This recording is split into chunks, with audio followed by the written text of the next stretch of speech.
मेरे साथ पहले ओन भाई ने की है, फिर उसके बाद मेरे साथ हसन ड्राइवर था, उसने मेरे साथ 3 दफा की है। उसको पता चल गया कि मुझे हमारा तो वो छोड़ के चल गया था। मुझे बेहोश होने मेरे साथ जबरदस्ती की उसने, गोलियां खिलाता था मुझे बेहोश, और कि नाम मालकों की कोई गलती नहीं है। जरा एक बार ये वीडियो मुलाहिजा कीजिएगा जो कि मॉडल टाउन केस में जुल्म का शिकार होने वाली आयशा जावेद की दूसरी स्टेटमेंट है। मेरे साथ जो कुछ हुआ है वो ड्राइवर हसन ने किया, वो मुझे मेडिसिन ला के देता रहा, और कि नाम मालकों की कोई गलती नहीं है। उनका बीच में हसन ने कहा था नाम लो। ये वही आयशा जावेद है जिसको मॉडल टाउन में जुल्म का शिकार किया गया। इस लड़की की जो पहली स्टेटमेंट आई थी, जो पहला इसका बयान सामने आया, जिसमें इस बच्ची ने, जिसकी उम्र तकरीबन 17 से 18 साल थी, इसने बताया कि मेरे साथ ये जुल्म करने वाला हमारी मालकन का बेटा ओन है, ओन भाई है। उसके बाद ओन भाई के बाद मेरे साथ ये करने वाला वहां का ड्राइवर है जिसका नाम है हसन अब्बास।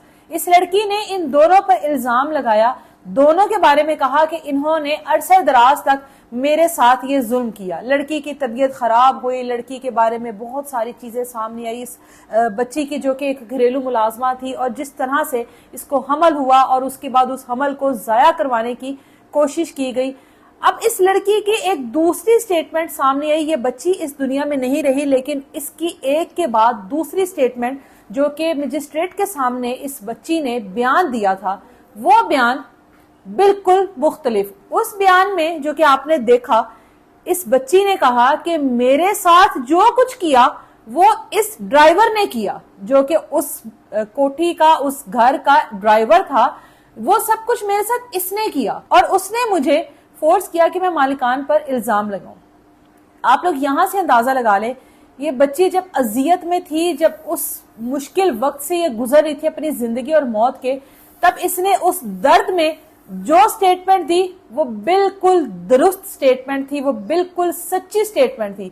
लेकिन जब इस बच्ची की दूसरी स्टेटमेंट आई तो इस बच्ची के फेस एक्सप्रेशन देख लें, इस बच्ची का बोलना देख लें, इस बच्ची ने वो जो हिम्मत इकट्ठी की, वो हिम्मत देख लें। ये नहीं जानती थी कि मैं इस दुनिया से रुखसत हो जाऊंगी। जिस तकलीफ में थी ये इस दुनिया से रुखसत हो गई, लेकिन जाते जाते भी अपने घर वालों को और अपने मालिकान को एक बार बचाने की कोशिश कर गई कि किसी न किसी तरीके से उनको बचाऊं। और दूसरी स्टेटमेंट में ये कह गई, जो कि इसने मजिस्ट्रेट के सामने बयान दिया, कि मेरे साथ ये जुल्म करने वाला ड्राइवर था जिसका नाम हसन अब्बास है, मेरे साथ ये सब कुछ उसने किया। इस पूरे मामले में मालिकान का कोई कसूर नहीं, ओन भाई बिल्कुल बेकसूर है। आप अंदाजा लगाएं कि पैसे में कितनी ताकत होती है, पैसे में कितनी पावर है, कि वो एक ऐसी बच्ची का बयान बदल गया कि जिसने पहले चीख चीख कर अजियत में कहा था कि मेरे साथ ये सब कुछ हुआ, और उसके बाद इस लड़की ने अपना बयान बदला। ये बच्ची जो है ये इस दुनिया से रुखसत हो गई, उस तकलीफ, उस अजियत, उस जुल्म को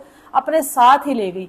उसके बाद इस बच्ची के वालिद का बयान भी सामने आया, जिसमें उसने कहा कि मेरी बेटी तो जाते जाते बयान दे कर गई है कि ओन भाई का कोई कसूर नहीं है, जो सब कुछ किया वो उस गरीब के बच्चे ड्राइवर ने किया। यानी गरीब के बच्चे को फड़ो, उन्हें मारो, कुटो, सजा दो, सजाए दो, लटका दो, कोई मसला नहीं, लेकिन मालिकान को बचाना है। ये सारा मामला है, ये सारा सिस्टम है, ये हमारे इदारे हैं, ये सब कुछ चलता है। पैसा जो है वो फेंक और उसके बाद फिर तमाशा देख। किस तरीके से मालिकान ने अपने कपड़े झाड़े और वहां से साइड पर निकल गए। हम लोग ये सब कुछ करने के बाद भूल जाते हैं कि इन इदारों से, इन अदालतों से हम लोग बच जाएंगे, सब कुछ ठीक हो जाएगा, अपने अपने बच्चों को महफूज कर लेंगे।